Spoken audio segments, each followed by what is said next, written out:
Hello నేను విశ్వేశ్వరరావు. మాజీ మంత్రి అంబటి రాంబాబు ట్వీట్ చేసినా మాట్లాడినా ఖచ్చితంగా అది వివాదాస్పదమో సంచలనమో లేదంటే చర్చనీయాంశమో ఏదో ఒకటి అవుతుంది. ఇప్పుడు తాజాగా అంబటి రాంబాబు గారు ఒక ట్వీట్ చేశారు. ఎవరి గురించి చేశారంటే young and dynamic cricketer Nitish Kumar Reddy ఆయన గురించి చేశారు. నితీష్ కుమార్ రెడ్డి ఆస్ట్రేలియా మెల్బోర్నీలో ఆస్ట్రేలియా టీంని 4వ టెస్ట్ మ్యాచ్లో చితకబాదారు. 175 బంతులకు గాను దాదాపుగా 105 పైగా పరుగులు తీశారు. 10 బౌండరీసు, ఒక సిక్సర్ తోటి ఆ టార్గెట్ని రీచ్ అయ్యారు. భారత క్రికెట్ టీం బాగా డిఫెన్స్లో పడినప్పుడు నేనున్నాను అంటూ ముందుకొచ్చి నితీష్ కుమార్ రెడ్డి ఆస్ట్రేలియాకి దడ పుట్టించేలా చేశారు. పైగా ఆయన 8వ డౌన్లో దిగారు. 8వ డౌన్లో దిగినటువంటి ఆయన ఎప్పుడు కూడా ఆ స్థాయిలో అన్ని పరుగులు తీసినటువంటి సందర్భాలు చాలా తక్కువ. ఆస్ట్రేలియాలో ఆ స్థాయి పరుగులు తీసినటువంటి భారత క్రికెటర్లలో నితీష్ కుమార్ రెడ్డి 3వ వాడు. ఇదొక రికార్డు. తెలుగు రాష్ట్రాలకి గర్వించదగ్గ రికార్డు ఇది. అందుకే ఆంధ్రప్రదేశ్ ప్రభుత్వం కూడా 25 లక్షల రూపాయల సహాయాన్ని ప్రకటించింది. ఆయనకి ప్రోత్సాహాన్ని ఇవ్వడానికి. అలాగే అభినందించారు. చంద్రబాబు గారు కానీ లేదంటే ప్రభుత్వంలోని పెద్దలు కానీ అభినందించారు. సో మెల్బోర్నీ టెస్ట్లో వీరబాదుడు టెస్టుల్లో బాదారు. 2020లో కాదు, వన్డే మ్యాచ్ల్లో కాదు, టెస్టుల్లో వీరబాదుడు బాది నిఖిల్ కుమార్ రెడ్డి చాలా కాన్ఫిడెంట్గా నిలబడ్డాడు పిచ్చిలో. అది చూసిన తర్వాత అంబటి రాంబాబు గారు బహుశా పులకించిపోయి ఉంటారు. నితీష్ కుమార్ రెడ్డి ఆయన ట్విట్టర్ వేదికగా ఏం బాధేవబ్బా అని చెప్పి ఆయన మాట్లాడుతూ, అయితే ఇక్కడ నితీష్ కుమార్ రెడ్డి చేసినటువంటి ఒక ఏమంటారు దాన్ని, ఒక ఎక్స్ప్రెషన్ని, ఆ ఎక్స్ప్రెషన్ని గుర్తు చేశారు అంబటి రాంబాబు. యాక్చువల్గా ఆయన సెంచరీ కొట్టిన తర్వాత ఆయన బ్యాట్ తోటి, సపోజ్ ఇది బ్యాట్ అనుకోండి, ఇలా అన్నారు. ఇలా అనగానే పుష్ప గుర్తొచ్చాడు. ఎవరికి? అంబటి రాంబాబు గారికి.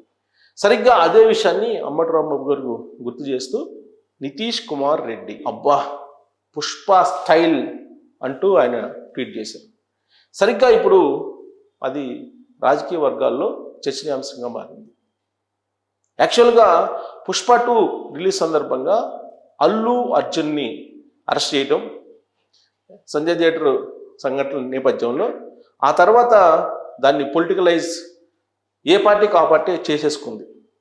మొట్టమొదట అల్లు అర్జున్ అరెస్ట్ చేయడాన్ని ఖండించింది జగన్మోహన్ రెడ్డి గారు ట్విట్టర్ వేదికగా, వైఎస్ఆర్ కాంగ్రెస్ పార్టీ, తర్వాత బీఆర్ఎస్ పార్టీ, అంతేకాదు బీజేపీ, ఢిల్లీ పెద్దల దగ్గర నుంచి తెలంగాణ బీజేపీ నాయకులు, ఆంధ్ర బీజేపీ నాయకుల వరకు అందరూ కూడా ఖండించారు. ప్లస్ ప్రభుత్వాన్ని తప్పు పెట్టారు, రేవంత్ రెడ్డి గారి ప్రభుత్వాన్ని. అల్లు అర్జున్ని అరెస్ట్ చేయడం తప్పు, ఆడ జరిగినటువంటి సంఘటనకు ప్రభుత్వమే బాధ్యత వహించాలి, ఇలాంటివన్నీ కూడా వాళ్ళు చేశారు. ఒక స్పందించినటువంటి పార్టీలు ఏంటంటే తెలుగుదేశం పార్టీ, జనసేన, ఈ పార్టీలు తప్ప మిగిలినటువంటి పార్టీలన్నీ కూడా స్పందించారు.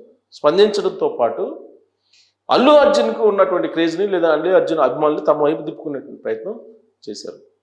వైఎస్ఆర్ కాంగ్రెస్ పార్టీకి అల్లు అర్జున్కి మధ్య నంద్యాల లింక్ ఉంది. 2024 ఎన్నికల సందర్భంగా నంద్యాలలో వైఎస్ఆర్ కాంగ్రెస్ పార్టీ తరఫు నుంచి అల్లు అర్జున్ ప్రచారం చేశారు. ఆ రోజున ఎన్నికల కమిషన్ ఆయనకి నోటీసులు ఇచ్చింది. ఆ కేసుని ఇప్పటికీ ఫేస్ చేస్తున్నారు. ఆ కేసు ఇంకా సమసిపోకముందే ఇప్పుడు పుష్ప 2 అరెస్టు వ్యవహారం తెర మీదకు వచ్చింది. ఆ సందర్భంగా వైఎస్ఆర్ కాంగ్రెస్ పార్టీ వాళ్ళు ఆయనకి అండగా నిలిచారు. అంతేకాదు పుష్ప 2 సినిమా రిలీజ్ సందర్భంగా వైఎస్ఆర్ కాంగ్రెస్ పార్టీ కార్యకర్తలు కొందరు ఫ్లెక్సీలు కట్టి ఆయన సినిమాకి పెద్ద ఎత్తున ప్రచారం కూడా చేశారు. ఇదంతా చూసిన తర్వాత అల్లు అర్జున్ వైఎస్ఆర్ కాంగ్రెస్ పార్టీతో అలైడ్ అవుతున్నారు అనేటువంటి ప్రచారం కూడా ఉంది. ఇప్పుడు అల్లు అర్జున్ రాజకీయాలకు ఎంటర్ కాబోతున్నారా? Janasena party, Telugu Desam party, BJP కూటమికి బదులుగా మరో కూటమి జగన్మోహన్ రెడ్డి గారు ఏర్పాటు చేయడానికి ఇప్పటి నుంచి పునాదులు వేశారా? అందుకే అల్లు అర్జున్కి అండగా నిలబడ్డారా అనేటువంటి ఒక చర్చ జరుగుతుంది.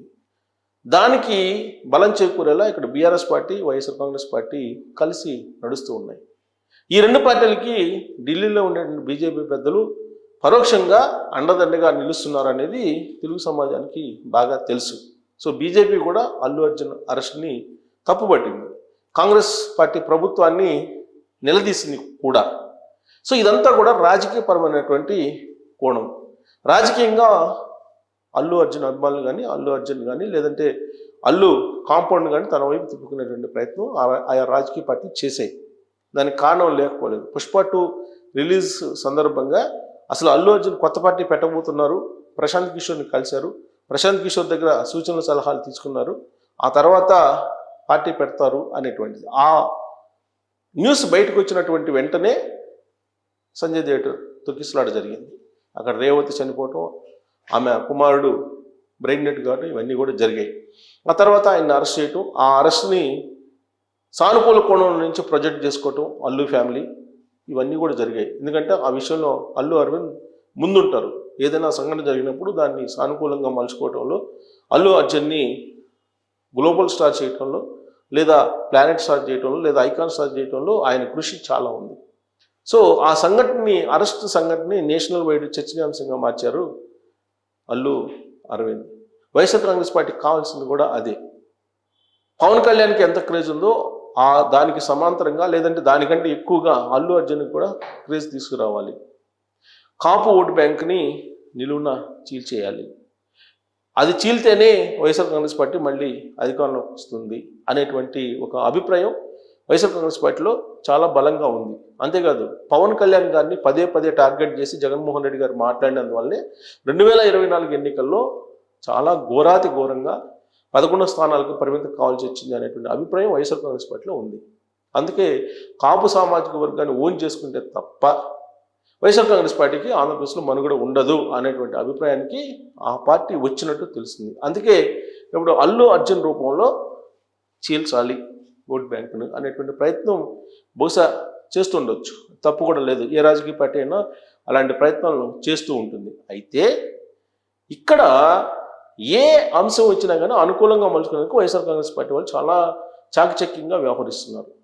ఇప్పుడు నితీష్ కుమార్ రెడ్డి మెల్బోర్న్లో సెంచరీ కొడితే దానికి పుష్పాని అటాచ్ చేసి ట్వీట్ చేయడం జరిగింది.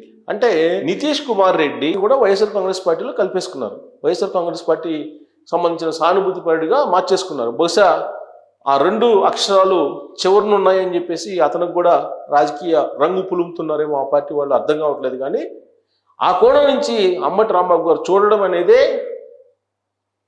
ఒక రకంగా అభ్యంతరకరం. ఎందుకంటే ఇప్పుడిప్పుడే ఇంటర్నేషనల్ స్థాయిలో క్రికెట్ టీంలో, భారత టీంలో ఆడటానికి ఆయన అడుగు పెట్టారు. అతనికి చాలా ఫ్యూచర్ ఉంది. ఇప్పుడు 21 ఇయర్స్.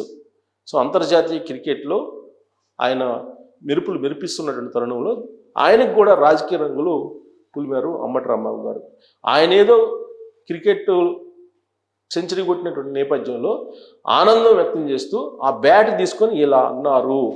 అది పుష్పకి జోడించారు అంబటి రాంబాబు గారు. అంటే పుష్ప 2లో నటించినటువంటి అల్లు అర్జున్, నితీష్ కుమార్ రెడ్డి ఇద్దరు ఒకటేను, వాళ్ళిద్దరూ వైఎస్ఆర్ కాంగ్రెస్ పార్టీకి సంబంధించినటువంటి వాళ్ళు అనేది పరోక్షంగా ఆయన ఇచ్చినటువంటి సంకేతాలు. ఇది ఆటగాళ్ళకి కానీ, సినిమా హీరోలకు కానీ మంచిదా? ఎందుకు ప్రతిదీ పొలిటికలైజ్ చేసి తమ పార్టీ వైపు తిప్పుకునే ప్రయత్నం చేస్తున్నారు అంబటి రాంబాబు గారు లాంటి వాళ్ళు వైఎస్ఆర్ కాంగ్రెస్ పార్టీలో అనే దాని మీద కామెంట్ రూపంలో మీ అభిప్రాయం తెలియజేయచ్చు. Thank you very much.